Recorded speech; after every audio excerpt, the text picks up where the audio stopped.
Talk the things, me comfy talk the things, you hear? Talk the things, me comfy talk the things, you hear me? Talk the things, me comfy talk the things. Me no business, me no care if them screw face, whoa. Talk the things, me comfy talk the things, you hear me? Talk the things, me comfy talk the things, whoa. Talk the things, me comfy talk the things. Me no business, me no care if them no worried me. Talk the things, me comfy talk the things, you hear? Talk the things, me comfy talk the things, whoa. Talk the things, me comfy talk the things. Me no business, me no care if them screw face, whoa. Talk the things, me comfy talk the things, you hear? Talk the things, me comfy talk the things, whoa. Talk the things, me comfy talk the things. Me no business, me no care if them not like me. Talk the things, me comfy talk the thing, you hear? Talk the things, me comfy talk the thing, whoa. Talk the things, me comfy talk the things. You know business, me not care if them screw face, wow. Talk the things, me comfy talk the things, you hear? Talk the things, me comfy talk the things, whoa. Talk the things, me comfy talk the things. Me no business, me not care if them now are ready. They hear me fun too much, too much, whoa. Them not like me not like them not rate me. Me and them no friend, me don't see you care the whole of them are even. Talk the things, me comfy talk the thing, you know? Talk the things, me comfy talk the thing, whoa. Talk the things, me comfy talk the things. Me no business, me no care if them screw face, whoa. Talk the things, me comfy talk the thing, you know? Talk the things, me comfy. Yep. Bless good morning to everybody. Bless good morning to everybody. Hope everybody having a fantastic morning. Welcome down to Let's Start the Things Morning Talk Show. What's popping, people? What's up? It's Monday. It's Monday. It's the top of the week. Brand new week. Like up the live. We got four likes, 8 person on the check-in, 10 person as it builds, build. Yeah, man, like up the live. As you guys see the thumbnail, definitely we're speaking about the Lindeners, justice for the Lindeners, and we're going to speak about some things more we got definitely, on the show today, definitely, as we stretch the show. As you guys see the thumbnail, definitely we're speaking about the Lindeners, justice for the Lindeners, and we're going to speak about some things. All right.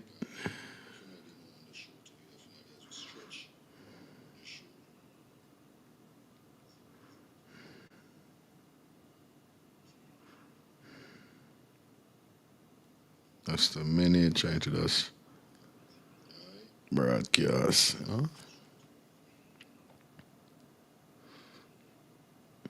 Yeah, but nevertheless, man, shout out to everybody that's checking in right now. Yes, beautiful Monday morning. 10 minutes after the hour of 8 o'clock. Just now, send the kids to school. So everybody all right. Everybody good. You know what I mean? Everybody good to go. So you know what it is, guys. Share up the live. Share up the live for me, please. Yeah, we got 12 persons on the live, so you know what's up, man. Yes, yeah,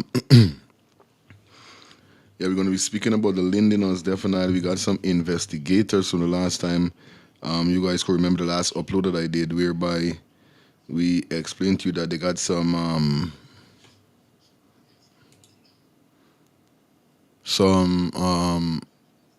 investigators. Yes, it's going to be flowing in to definitely investigate the whole scene with the 2 Lindeners that passed away in Linden.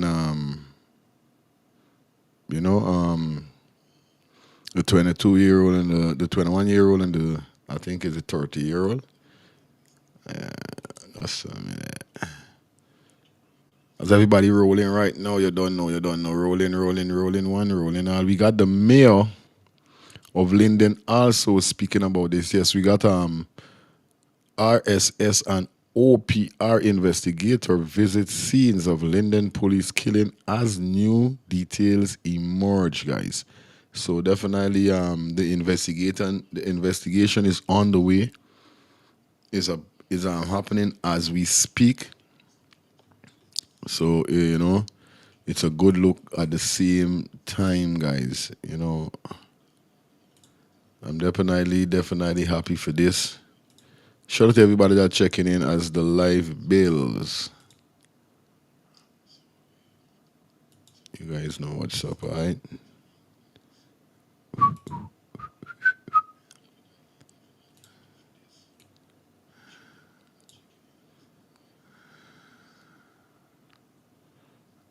Nope.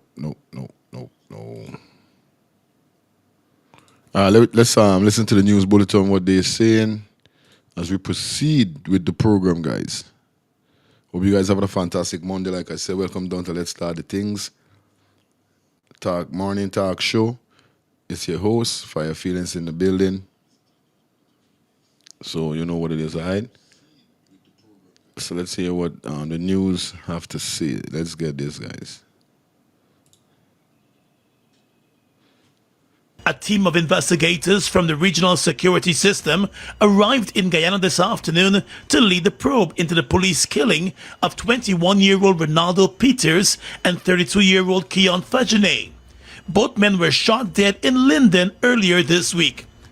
Peters lost his life on Monday night after he was chased down and shot by a police sergeant, while Fajane was killed the following day after he was shot by a police officer during the protests over the death of Peters.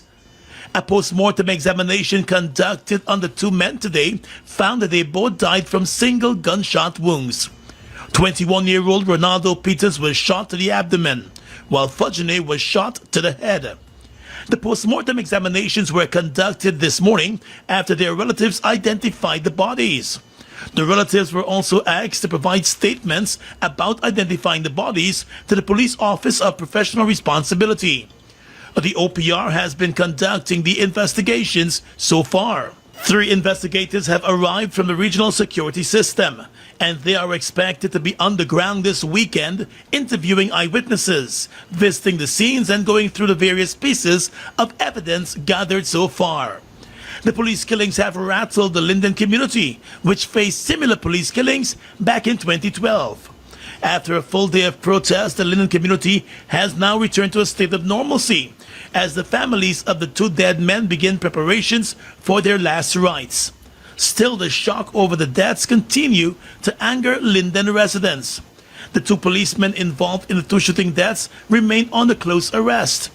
In the case of Ronaldo Peters, the circumstances leading to his death and the immediate aftermath were all captured on camera. The young man was with a group of friends when the police sergeant in plain clothes arrived in a heavily tinted, unmarked minibus and immediately chased after the young man with a gun in his hand. Within seconds, Peters was shot and the police sergeant was seen dragging his body out of the yard and dumping that body into the back of the minibus. The youth appeared to be still alive when the vehicle sped off. There are reports that he was not immediately rushed to the hospital, but that bus drove around with him before eventually crossing the bridge to the nearby Mackenzie Hospital, where he was pronounced dead. The following day, as large protests enveloped the Wisma community, 32-year-old Keon Fajane was walking home close to one of the protest sites when the police opened fire with live rounds. He collapsed after being shot to the head. By the time he was taken to the hospital, he was already dead. Many of the leaders in the Linden community have called for an examination of the attitude of the policemen in the town towards Lindeners.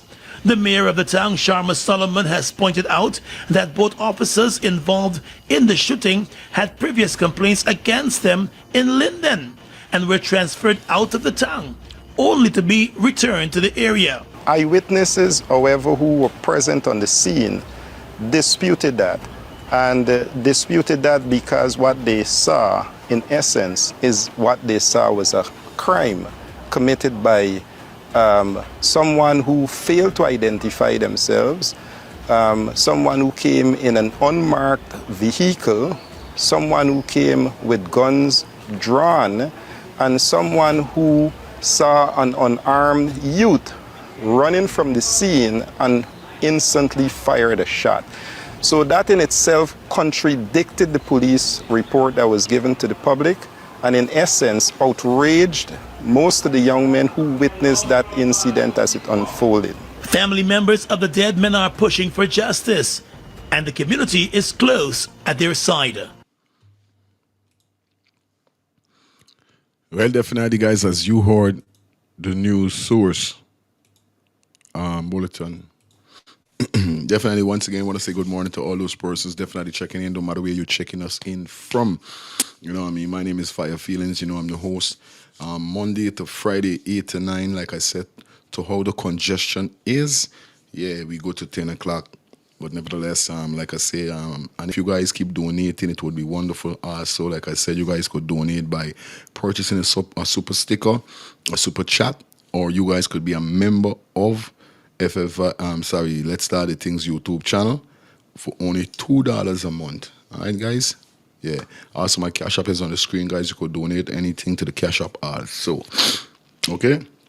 Anyway, as we continue the conversation about the two guys that was unalive. Now, as investigators are investigating the matter right now. We don't really know what's going on with the officers at this said moment. All we know that they're under close arrest. We do have the interview with the Mayor of Linden, whereby we're going to get some more info with what's going on, you know what I mean? But at the end of the day, today we're talking about justice for the two youths. And, you know, I've been doing some research over the weekend, and I got a video whereby Dan, the man, one of the protesters that was shot in his head, I got a video whereby he was sending a threat to the officer. Now, upon watching the video, I understand that indeed, like they say, this officer is a nemesis, is you know, is as a pest to Lindeners. But you know, you just find some of them. Latoya, 4 days, big up yourself. Welcome on the check-in. Wow. You get a notify. All right, I love that. Like I said, put your notification bell on. When I'll say I'll be notified at first when we go live or we drop a video, all right? You know, like I said, guys, signed a video with Dan making, whereby Dan said that, you know what I mean? If the police force do not get you out of the tongue, they're going to kill him, right? Obviously, that video was made because of the reports that we got, whereby a lot of persons said this officer that unalived the young man Ronaldo, he is a pest to Lindeners. They have multiple reports whereby he have done man and woman wrongdoing, and nothing come out. It all is happening is that he's get transferred, and then he come again, just like what happened. Like they said, these two police officers that definitely unalive the two men them is trouble police. It's police that is like make trouble. So them is deport them. Never deport them is you know, move them from Linden, must you send them to town for a few days, and then them must come back to Linden, you know what I mean? Or some other district or something. But at the end of the day, there's the whole information we getting about these two police now. Do that give these two officers the right to take a life? No, it doesn't. Still, at the end of the day, we don't know why Ronaldo was killed. Because I know I'm trying to figure out why Ronaldo was killed. Was Ronaldo involved in a gang? Was Ronaldo involved in thieving, drugs? What this guy was really involved in for make this police unalive him like that? Yeah, so like drinking some juice. Juice with something in it, yeah. Otherwise, yeah. What really Ronaldo did this, man? You know what I mean? Yeah, man. Ralph, big up yourself. Blessed morning to you, my brother. Hope you're having a blessed morning. Share up the live. You don't know what's going on. I there is, son. You know, today we're talking about the Lindeners, Ross, you understand? The two Lindeners, as we got some more information upon them with the investigating that started off, I think Friday, the investigated start off this weekend. Is either Friday or Saturday they kick off the investigation, whereby they're going to be going through the scenes. So they will be, questioning suspects, or should we say questioning people that was around there or whatever is the case that could get them some more information with what's going on with the two death of the two young men that was unalive during the week last week. But like I was saying, at the end of the day, right? Yeah, what really this banners do? Because how we kill this banner, it up to now, where is the little girl that they say that he was alleged in a report with a raping? What part she there? Where's your parents? This is why I call him on all the time. I'm calling for her parents. I'm calling for her. So all of this was a lie. That's why I'm trying to figure out, and still a day like today, saying, why did the sergeant kill Ronaldo? Now, Dan, we're going to shoot the head. Like I said, I saw a video whereby Dan was saying that he's going to kill the officer, or they are going to kill the officer that unalive Ronaldo. Understand? Let me see if I could find that video, because I don't want people to feel like, I'm talking for talk's sake. Maybe he's got info on these things, MASE. Okay.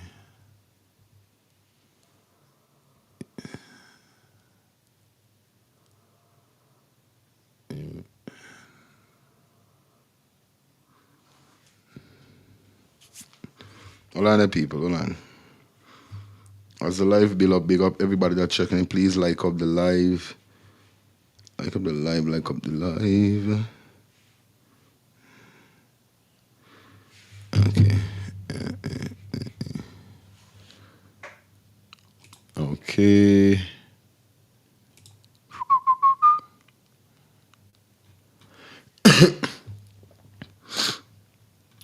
Alright.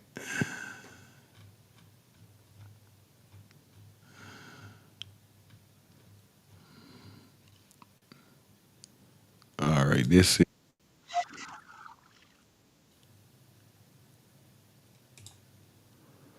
Alright, I just get a video. Let me see if I could share it with you guys.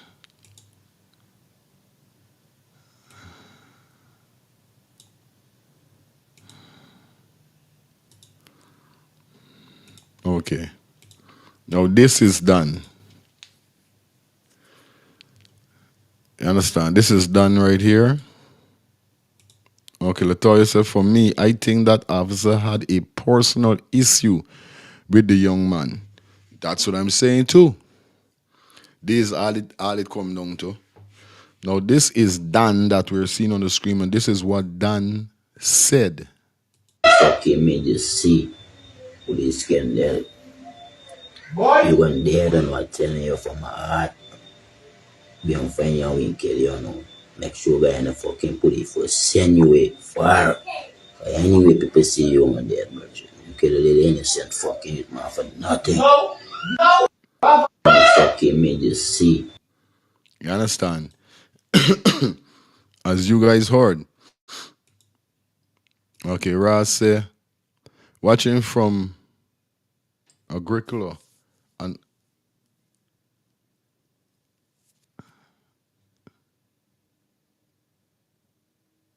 Angola. Is that Angola?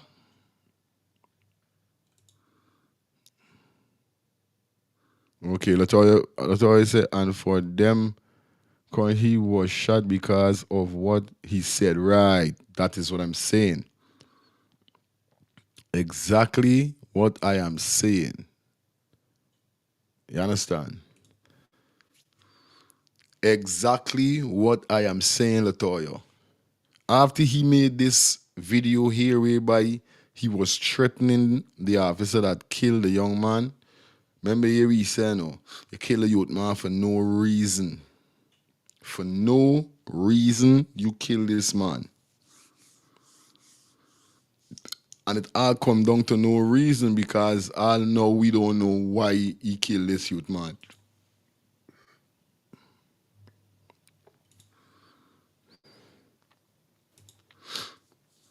You understand? We don't know why he killed this man. Up to now, we don't know why he killed this man. Or should we say this let me make it clear. Randolph. Right? Now we definitely get a pinpoint with what's going on with Dan. Now, Dan make this video, and instead of the officer that Dan threatened, Killy is a next officer. So that mean the next officer pick up fire rage for the officer that Dan was speaking at.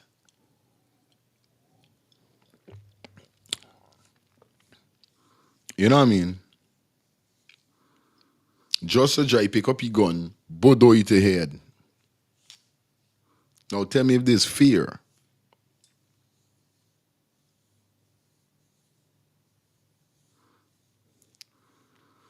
Even if Dan vent and say, yo, we gonna kill you, because why? It gotta be, we understand Dan ain't give life, and we're not saying that Dan was right to threaten for Killy, because at the end of the day, like I say, you know what I mean, things would only escalate more if persons keep getting killed. Nothing not gonna come out it. So it don't make no sense. You kill this man and you kill and you, yeah, we understand. We definitely understand at some point you feel so hurt, whereby you just want to take matters into your own hand. We do understand that. But sometimes you just got to think like I say. You just got to think. No. You threaten he, then boom, next day, you gone home just a try.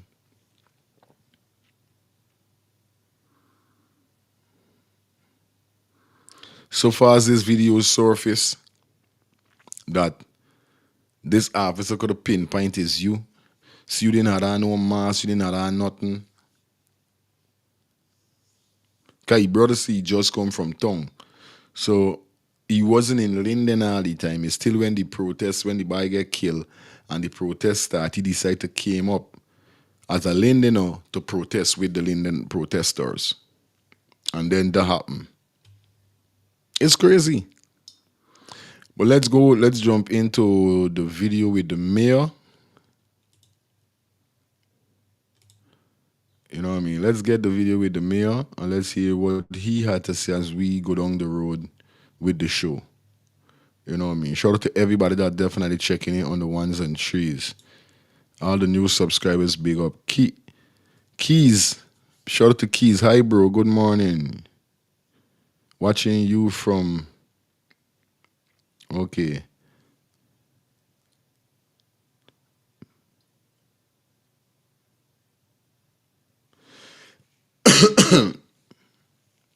That's weird. Shit. I never hear about that before.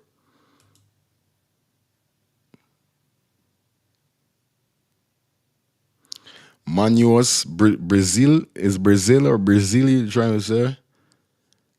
Shout out to you, man. Rocket T, big up yourself. Shout out to everybody that definitely checking in on the ones and threes. Welcome down to the talk show. Okay. Rocket said Dan vented for his homie. They grew up together. Dan is a Peters. Oh, you see that? And that's what I'm saying. At the end of the day, you understand? Justice. Yeah, man, justice for Dan and Peters. Okay, they said Dan and Peters. Okay. Yeah, for real. And this is what Justin said. It's not like if I say at the end of the day, I'm not saying that he was right or he was wrong because he's venting, obviously, upon. Remember now, like I said, no, there's one thing about me feelings, you know. And who know me, know me. I don't dep on fictions, I is dep on facts. I is a street youth. You understand? I drop out of school, yeah, but mean dunce. I would never see me name on a bread, and I never did see me name on bread and eat it. You understand? At the end of the day, I give thanks that to Father that I still got knowledge with certain things. So this is why he's saying I overstand with what Dan do when Dan say we say. Because obviously, hearing Dan voice, you could pinpoint. Remember now street code, you know. You could pinpoint and don't hear Dan voice and know that he know this youth man in some way. He say you kill the innocent fucking youth for nothing. You know what I mean? There's pain in a man's voice, pain in a man. You understand? So he venting, of course, because he know the youth is what he say. The youth man ain't look like no gangster, which in looks are deceiving, because they got a lot of persons that is portray kindness and humbleness, and when the place get dark, in the day they are called kind and nice, and when the place get dark, there's a next person. But at the end of the day, he venting for the youth man, because the youth man was killed wrongfully. All these police drag this youth man and all. This will show you that was real fuck up. But I still trying to figure out what could have been the situation, because when we heard his stepfather give a statement and Travis Chase asked his stepfather and said, yo, bro, we hear that some rape thing. The man said, rape? My stepson is there up and down all over, riding through police, black police, check and pint and all them thing when they got road, whatever going on with the police. Never hear though. Never hear that. The report, when I read the statement, it said he was wanted for investigation in a report of an alleged rape. The report didn't even state direct that he raped somebody. Because when we first started doing the little video, when I first kick off with the whole scene from the very first start, a lot of persons was commenting saying that, this is the girl father, the police is the girl father. So I started adding up one and two and two together for try to pinpoint like this your father, okay, this is why he was in that rage. And then get to find out that he's not even the father for the young girl, because they don't even have a girl. Says beer scunt at the end of the day.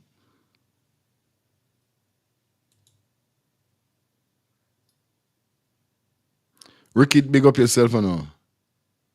Big up my Linden people, them. Yeah, man, I want to shout out to everybody that definitely checking in. You don't know, Rick, I got to give you a wrench.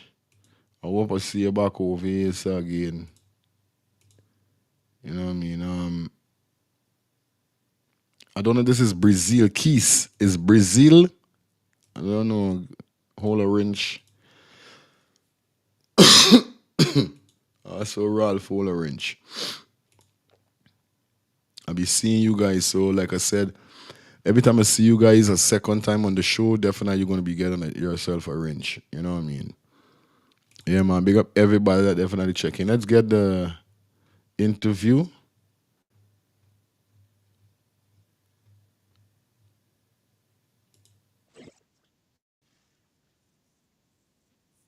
Okay, wait a minute.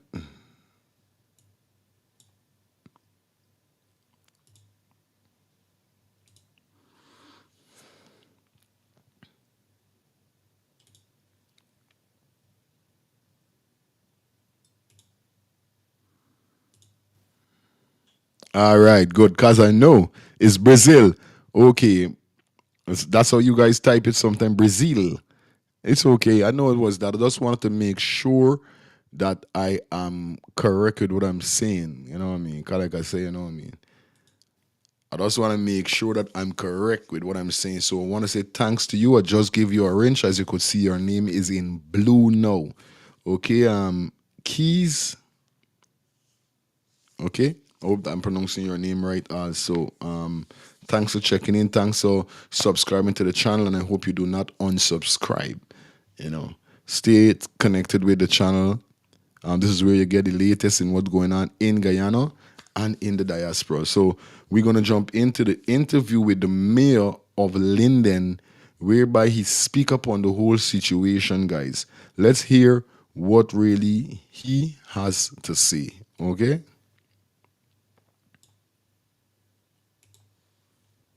Okay, let's get this. Linden, a town with a proud history, a resilient people, and a painful past that continues to echo in the present. It was in this very town just days ago when 21-year-old Ronaldo Peters was shot and killed by the police. The incident sparked outrage and ignited fiery protests in the streets.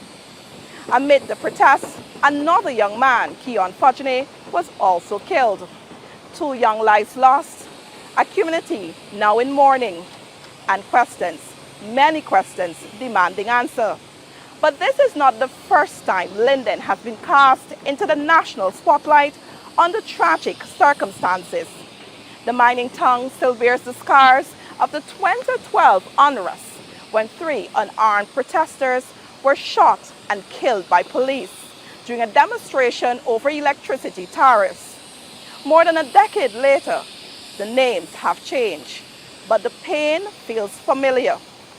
On today's episode of Sources, we'll speak with the mayor, Sharma Solomon, about the incident and what healing and justice might look like in a town that has experienced far too much grief.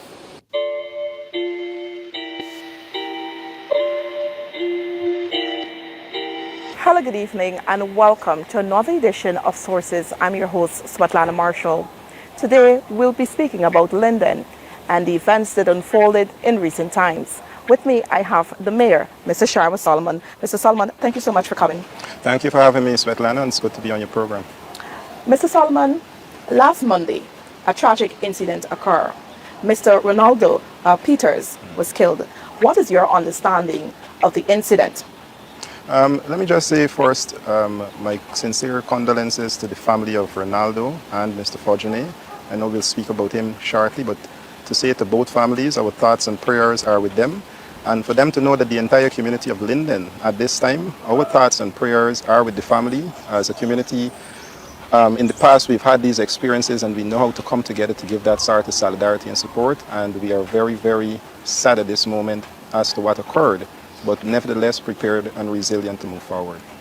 And your understanding of the incident, the first incident that transpired that resulted in the death of Mr. Peters?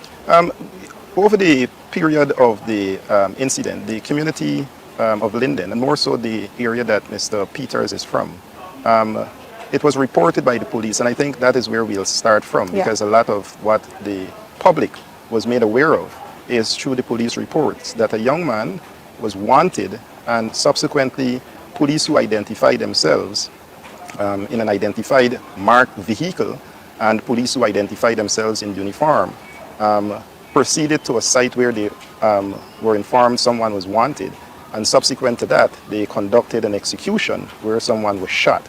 That was the report that was given to the public. Eyewitnesses, however, who were present on the scene disputed that, and disputed that because what they saw, in essence, is what they saw was a crime committed by someone who failed to identify themselves, someone who came in an unmarked vehicle, someone who came with guns drawn, and someone who saw an unarmed youth running from the scene and instantly fired a shot. So that in itself contradicted the police report that was given to the public, and in essence outraged most of the young men who witnessed that incident as it unfolded. Mr. Solomon, the police in its report said that it was while attempting to apprehend Mr. Peters that the gun went off, indicating in a sense that it was an accident. It wasn't the police's intention to shoot him. Do you think that was an accident? Do you think that the police should have been armed with a firearm, with live rounds? I think, you know, what is most important in this would be the statements of eyewitnesses and evidence that are present, whether it's those recorded evidence. I know many persons have recorded this incident. I know what we have also would have been a very detailed approach by leadership to take statements and to have witnesses to give their information. In fact, we are putting together a legal approach to that. However, let me say that what we witnessed, and I continue to repeat this, what we saw and what those young men witnessed for the murder of Mr. Peters was a crime, because the police report indicated first that every approach taken by Officer Kendall was in line with standard SOPs. The evidence so far from witnesses and from video evidence have so far contradicted that, one. So to say that the statement carries any sort of truth was one in the meeting with the president that we asked for that statement to be immediately retracted, one. After the shooting, we saw further video evidence of Mr. Peters being dragged into an unmarked vehicle alive, still moving.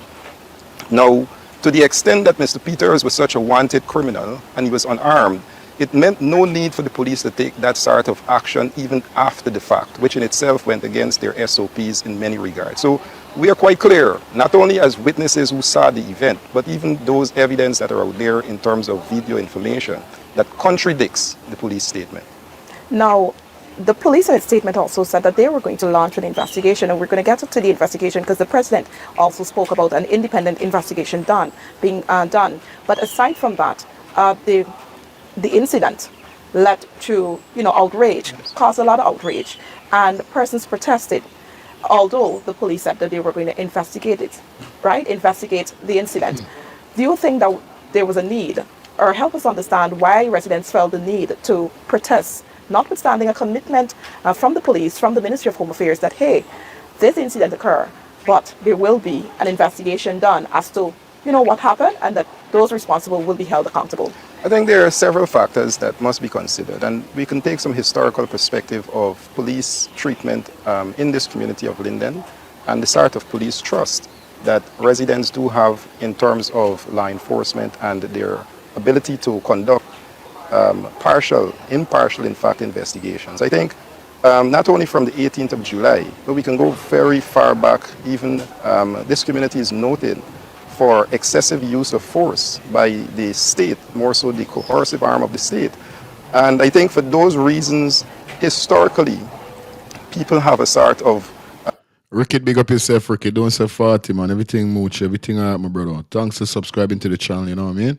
Yeah, man, you could share up the live and let them know this is what party is getting latest. You know me, we talk facts, not fictions over here. So we keep it real. This is Let's Start the Things, where we talk the things, all right? Relationship with law enforcement that don't allow them, once those conduct or misconduct are executed, to investigate themselves and do it appropriately. So that is part of the history of policing in this community.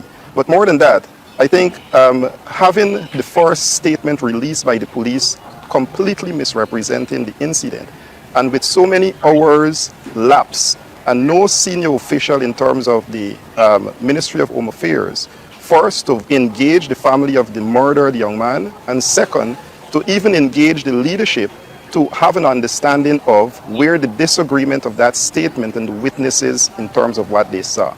So the matter was left except for the leaders, the local leaders, to ensure that we do a few things, which we did. First, to ensure that the family members were okay, which we did, and ensuring that those persons who were affected, that they receive the sort of help, support, and assurance that they will receive the justice that they deserve. That's the first thing. Those angry young men weren't our responsibility not to make for us to have now to intervene, except to bring calm to the situation, which the community leaders attempted to do. However, it is the police and their behavior and conduct and that statement that misrepresented the truth that agitated those angry young men. So you're saying that it was the response from the police, the initial response, the statement that agitated residents of the community from which Mr. Peters came.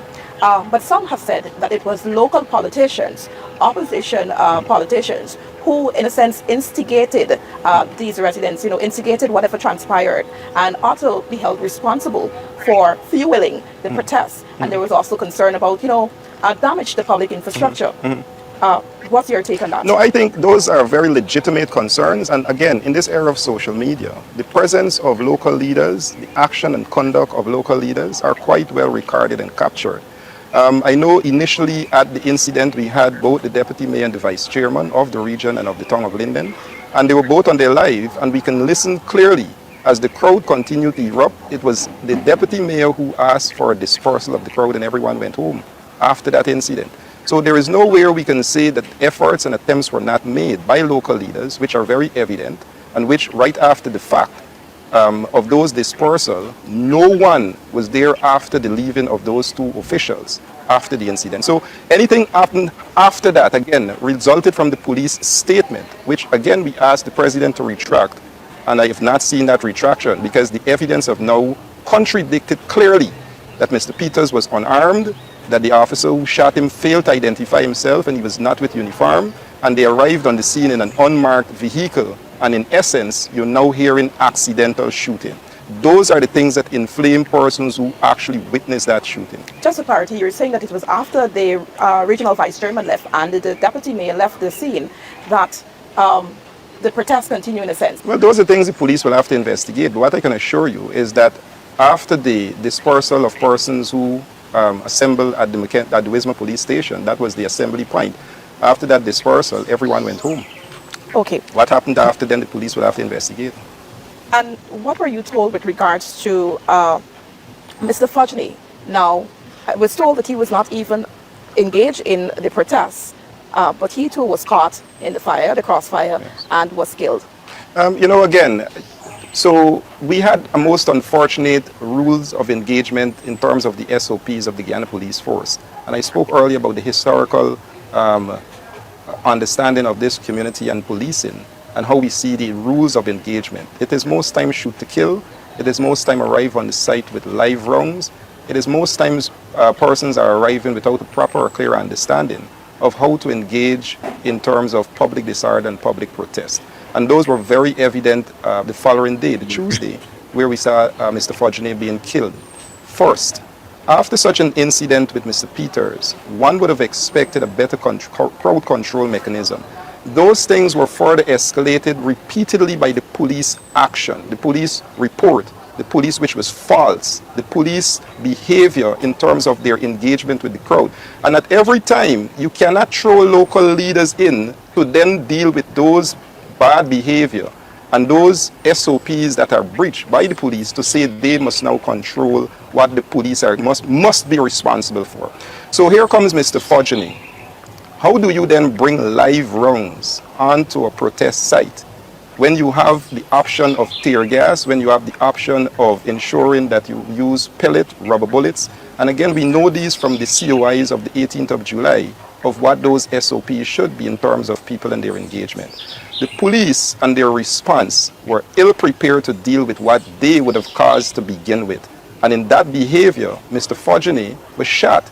Now, how do you explain a young man coming from Georgetown, not part of a protest action, coming home to his 4 children after a hard day of work, nowhere posed a threat to life, limb, or property? He did not, but receive a single shot to the face. Those are things that must be investigated, and it must not be placed in terms of how the crowd responded. Because we can go in reflection. You cannot say property, life, and limb have been damaged because no damage is there to show of life, property, and limb. There are only 2 dead men at the hands of the Guyana Police Force. Mm-hmm. Now, what are your thoughts on the government response? I know we've seen statements put out by the Ministry of Home Affairs, and also the President spoke about this. In fact, he visited Linden on Tuesday and met with families of the victims. What are your thoughts about the response? Not only from the police or the handling of it by the Ministry of Home Affairs, but the government in particular, a promise by the President that there will be an independent investigation and that the investigation will be done by the regional security system. Is that sufficient? It was good to see that the President met the demands of the family and the community to come to the community, as the representatives that were sent by the President was sent with a clear instruction to have the family be taken to Georgetown, to which their objection was that they will not go to Georgetown.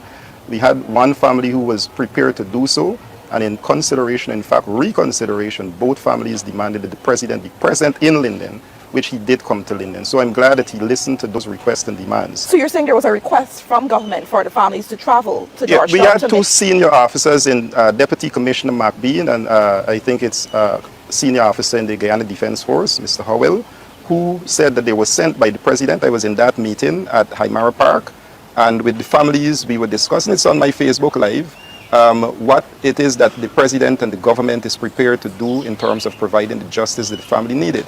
And they were being invited, in fact, myself was also being invited to be part of the party to head to Georgetown, and we refused to go to town. And we said that the family should have an engagement with the president in Linden. It was at that point that we were told, and I found this to be I found this to be very disappointing, that 2 young men were shot and killed, and we were still trying to negotiate if the president should be in Linden. I think anywhere else we would have seen differently. Anywhere else in Guyana, I think the president would not have had to be demanded to come to a community after seeing 2 young men gunned down by the coercive arm of the state. It was most unfortunate that we had to negotiate that point, and that the president and any senior minister, they were prepared not to be in this community 24 hours after that incident. I think those are very troubling situations that the public in general and Linden in particular should take note of. That it was, if not the family's demand, the president would not have been in Linden. And I asked you about the assurance given by the president that there will be an investigation, an independent investigation, and that it will be done by the regional security system. Are you satisfied with that approach? And are the families satisfied with that approach? I think the families are prepared to have further legal understanding of what is actually occurring. I'm encouraged that before the day is out, we will be having that discussion with some legal representation and the families in terms of them being invited to give statements themselves. We've also said to them how they proceed would be very, very important at this point, with a proper legal understanding of how to proceed. Those matters that were brought up while the president was meeting with the family of Mr. Fodjene were very clear. We asked that though the RSS would have been identified, the regional security system, to investigate, that we wanted to see clear terms of reference. I think we are very concerned that we're hearing of an investigation and we don't know the terms of reference and the scope of this investigation to ensure that it covers the true justice that is needed in this matter, in fact, both matters. And again, to indicate that, in fact, in our conversation, and it's live, you'll see my live, when that proposal was made by Deputy Commissioner Mark Bean and the Army officer, Owell, we were told that though it's an independent investigation, the option was the RSS, and the president came with the RSS. The families expressed their concerns of the ability of the RSS referencing, and again, you'll hear those discussions, that agency investigated matters that they are not satisfied with how those matters were pursued. For example, the Henry boys, Mr. Boston, and they believe also Mr. Bacchus. Those were issues that were brought up at the meeting when it became time to speak on the SOPs of the security system that was identified as independent by the head of state to conduct this investigation. And I think it is at that point the family is asking if independence means that they too have a choice to choose which agency they too would want to consider to be part of the investigation or to conduct the investigation. So that was the first issue in terms of the SOPs. The other issues would have been dealt with through MP Manzo Walton, who was part of the meeting too, that asked for the removal of the police commander and to also a proper handling of those 2 officers, Mr. Kendall and Mr. I'm trying to remember the other gentleman's name, that are, and both have been under close arrest, we were told, and we hope that that in itself is dealt with in terms of how we see any other criminal proceedings.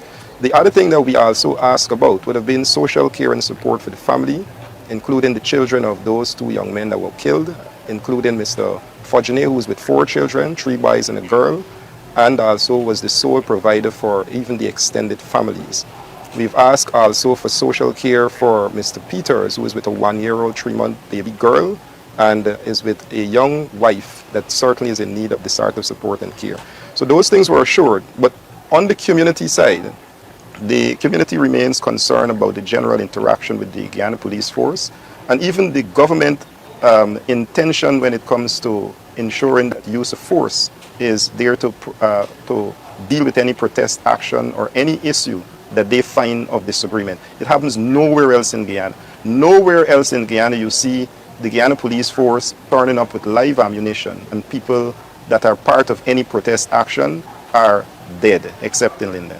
Now, you spoke about nowhere else again, and I want to take you back to 2012 when you served as the regional chairman Yes. of Region 10.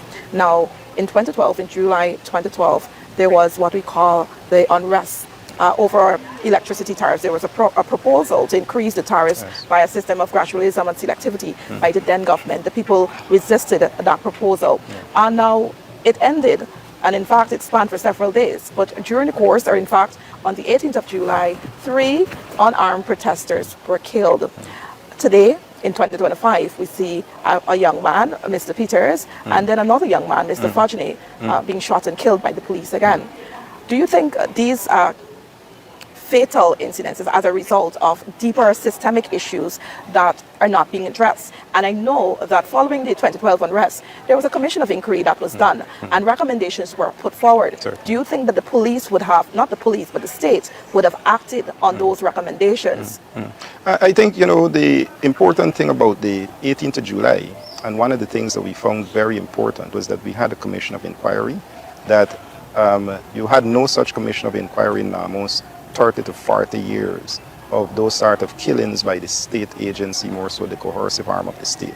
It was important to see the recommendations and those things that came out. And one of the most important things that came out of that report was that on the 18th of July, it was only the Guyana Police Force who had guns and who were doing the shooting on the bridge, Wisma Mackenzie.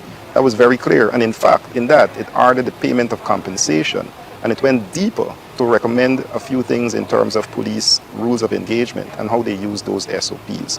So for me, I think what the government was more concerned about was paying those compensation, which were meager, and the family subsequently sued. They were paid for the compensation only January of this year, 2025. However, those meager compensation were $3, $2, and $1 million, as we can remember. But outside of that, they just took that Commission of Inquiry report and did not do the sort of systemic adjustments. And I think at the change of government, we saw some efforts to do that, where we saw even the divisional policing being dismantled to now reflect regional policing. We saw even the structures of the police force being attempted to be addressed. Because if you don't address the structural failure, then those culture of bad behavior, of not following the SOPs, become a habitual thing that is hard for persons to not to follow.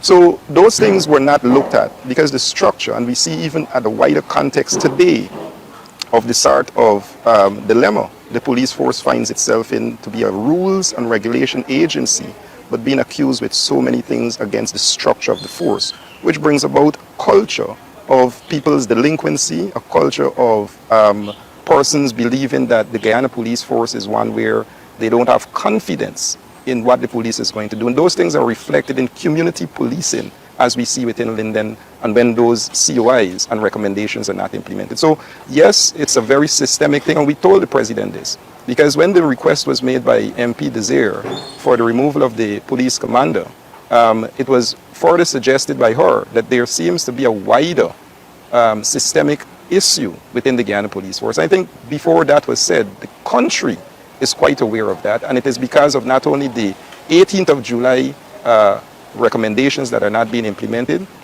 but several other recommendations that were made even by the United Kingdom and so many agencies that came in to help the Guyana Police Force, that we know of those recommendations to strengthen it as an institution and allow it to build the capacity that it needs. However, those recommendations, like the 18th of July, remains on someone's desk yet to be implemented. Now break it down for me. What specific recommendations that you as the mayor would like to see happen to prevent any such reoccurrence?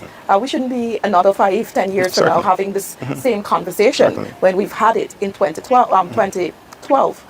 What are some of the steps you would like to see taken? I think structurally we can start with the very senior position. I think we have issues when it comes to very, very senior within the police force, and I'm not the one making the accusation. It's before the court at the moment. Of some of those matters, whether their allegations are true. It is just where the Guyana Police Force at that level finds itself. One, I think that needs to be corrected and depoliticized first, depoliticized, and allow professionals to do their jobs and professionals to be part of the hierarchy of the system so they can act and conduct professional service to the people. I think that's first and foremost in the structural issue that will make the police not only a force but a better service to the public. Outside of that, I think internal to the force and the structure becomes one of our junior officers and their payment. And how do we ensure that police are given the sort of resources to first conduct good policing, that they're equipped. You know, one of the things we said to the president is that every on-duty uniformed police officer, in fact, it was made known that is with a carrying a firearm, should have a camera on them. Once you leave the station with the police gun, you have to have a camera on you. Those are things that are reforms that are there to be applied and have not been properly applied. So there are many reforms that are there structurally. Payment for our police officers, I think it's the most miserable pay we can find for persons who give the sort of services that our police officers give. I know we have many good men and women in uniform, and they need to be treated far better, not only in the pay, but many packages of remuneration, housing, proper pension, benefits that will allow them to want to act and behave professionally. So those structures among some I would like to see. Also, as it relates to the relationship of the community and the police and how that is done, I think there are so many things in terms of the social side of how that relationship can improve. In terms of sports, I know there are efforts, but I know we can go deeper. In terms of leadership, I can give this for example. The last police commander that came, I'm someone who's been given public service for several years, and I've had the opportunity to meet several police commanders. And the last commander that came, I've never met him. You know, he came to Linden. There is a courtesy call that is paid by all the police commanders to establish their presence and what they intend to bring in terms of their policing skills and ability. I know the gentleman, but on this occasion, just that type of interaction and relationship helps. And I'll tell you why it helps. Because he did not, for 3 or 2 weeks in Linden, took the time, I don't know where he is, who he is, to even engage the mayor. But when the eruption began, the first person they attempted to call was the mayor to engage the public on their behalf. Mm-hmm. So you're saying that the police commander was recently assigned to this district? Yes. And you, earlier in your remarks, you spoke about a request to have him transfer. This was done by, yes, was he transferred? As I am not aware, but I know that was a request that was made, and that could be inquired to be established. But I know that was. Now, I know years ago, and this was a big thing across the country, but in Linden in particular, I remember hearing a lot of talks about police-community relationship and a lot of activities surrounding that kind of scenario. What's the state of affairs now? What's the relationship between the community and the police? And now that this incident has happened, how are residents coping, and how do you move forward? I think the police came in for the local police that we have. And that's most unfortunate when we have police officers that can bring disrepute to an entire force that we depend on to give service and protection of our population. There are many good men and women in the Guyana Police Force, hard-working men and women in the Guyana Police Force. And they must know not only in level of leadership, but the general public, we do appreciate your presence and the work that you do. What was very evident in this particular incident is that Mr. Kendall, who left this community before because of several complaints of bad behavior, was returned to this community. And we see in his return the perpetration of his action and what it resulted in, the death of a young man, Mr. Peters.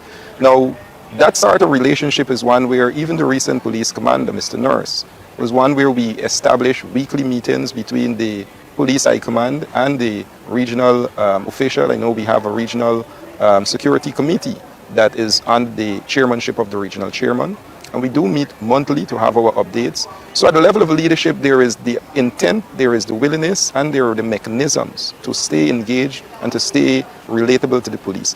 As you mentioned before, even in the 18th of July, I remember myself and now Commissioner Hickins, we were meeting frequently in my office to ensure that we understand what was happening on the ground at any given time. And this was before the 18th incident. As persons know, we were having several protests, action leading up to the 18th. So at the level of leadership and at the level of the community, we are very responsible to understand that there must be a working relationship with the Guyana Police Force and the community and how they work. Mm-hmm. And what would you say to residents who are looking on and maybe, feeling, have a little distrust of the police, but feeling angry at the same time? And what would you say to the police to ensure that we better, in a sense, the relationship between the public and the police, and understand that the police also have a very important, as you would have said, important role to play in society? I think both sides are very understandable. I think the public should be understood if they are very hurt. People should understand that what occurred in this town contradicts what we saw the police put out for us as a statement that a young man wanted was killed by identified police in identified vehicle. Nothing like that occurred. That sort of behavior in itself is what brings mistrust, and we hope those things that will change. But also the issue of how do we see the police being understood by the public that they have a job and a role to play is very dependent on their professional conduct. And we see that in many officers. I think many of the family members were very commendable of some of the local officers who conduct themselves and who, so there is no animosity between the police force. As I said before, we had our recent departed commander who was very engaged in many of the structural approach of the region. So there is no, we had an individual, and further to that, another individual that came into the community to deal with a protest action. First, shot Mr. Peters, that individual who came back into this community. And second, those officers that they brought in to quell the protest, brought in someone else who shot Mr. Fortuné. So it is not the local police who would have many times established good relationships with the public and who the public can trust and work with. But many times we are questioning, why are some of these police with bad behaviors who left this community were returned, and when they return, we see the consequences of the action that they took. Mr. Solomon, oftentimes whenever there is a protest in Linden, and I could reference to one, the 2012 protest and the recent protests, there were reports of the bridge being blocked. Why do you think residents resort to the blocking of the bridge? And in fact, I remember in 2012 in particular, the government spoke about this, and there were even talks about having another route to the other regions because of the fear that this bridge could be blocked at any time. What's your thought on that? Why so? Well, I think you made mention of often, and you just mentioned only two. Now, the point is, you're quite correct that often when we do have protest action in this community, it's quite peaceful. It is without blocking arteries, bridges. It is without any obstruction to the daily lives of our own residents and citizens. I think what we have when you have, in very extraordinary cases, in very outrageous behavior by the state and the arm of the state, then it is difficult to control the rage of persons in terms of the things that they do, in terms of civil disobedience. The bridge reflects a very main artery, just like any piece of infrastructure, highway, bridges, and any type of intersection that will carry the sort of impression that will bring the sort of attention one, and results that most people believe too, that you see in any protest action. So you're saying for those few protest action where persons would have taken such approach, certainly. But in the mainstream, I think our approach to ensure that we protest for attention without any obstruction to civil and civic life have been well documented to show it's mostly how we intend to first conduct ourselves. Unless those protesters feel provoked, I think those extreme actions then are what people turn to those infrastructure for. Now, as we prepare to wrap up, your closing remarks, but before you do so, it would be remiss of me not to ask. I know at the time Linden was dealing with this very tragic incident. In fact, on Monday we had one young man was killed, on Tuesday another, and it's important I didn't establish the fact that the protest has ended and Linden has returned to a state of normalcy. Is that safe to say? I would say it's cautiously there. It's cautiously there. Now, on social media, we see videos in circulation with regards to your interaction with the president. Why not shake the hands of the president as a leader, a local leader, and he's the president, the head of state? I will say this, in my character, it takes nothing away from me to have greetings and salutations in the name of Almighty God, which means that in myself provokes a sort of peaceful arrangement with myself and anyone that I engage, which if it means a handshake. I have met the president before at my swearing-in exercise at the Liliendal Convention Center, and I shook his hands. We shook hands. So shaking the president's hands is not anything that I am unaware, unfamiliar, unacquainted with. What occurred on Tuesday was most unfortunate. I think it demonstrates at that level a sort of hypocrisy on the part of the president, who makes the issue of handshake a matter. I've never made the issue of handshake a matter. As I said, I shook the president's hands before. However, the president came into the meeting, he walked the entire front row, and I dare anyone to challenge what we are saying. There are already video evidence partially showing that. There are more evidence that are available. That he walked the front row, he shook man, woman, and children. I was the last person seated in the row, and he passed and he went to the back of the crowd. I said anything? I said nothing about the fact that maybe that is the conduct that the president chose to adopt at this time, and I respect that. While he was returning to the front of the meeting, subsequent to that, MP Figueres sat next to me. We both acknowledged each other's presence. And on returning to the front, the president stopped, he shook the MP's hand, and then he attempted to shake my hands, and I reminded him. I said, you just saw me, you passed straight. And he said, no problem, and he shook my hand. He took my hands up to shake it again. I never refused that.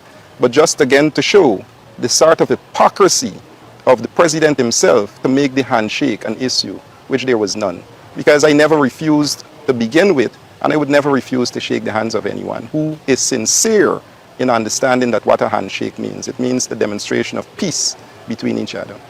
Now, closing remarks. And in those remarks, could you, I know the tongue will soon have its Linden Tongue Week celebration of the tongue's anniversary. And so could you tell us, what is your vision for Linden going forward, and what you'd like to see done?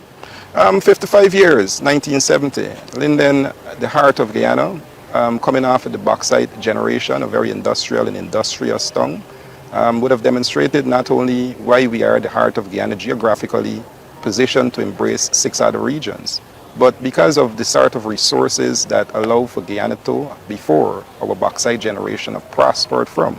And currently, with almost 65% of the natural resources coming from or through this region, demonstrates why we are the heart of Guyana. With that being said, our intention as a municipality is then to position Linden to reflect such in terms of its ability to produce and persons' interest to want to invest in the heart of Guyana.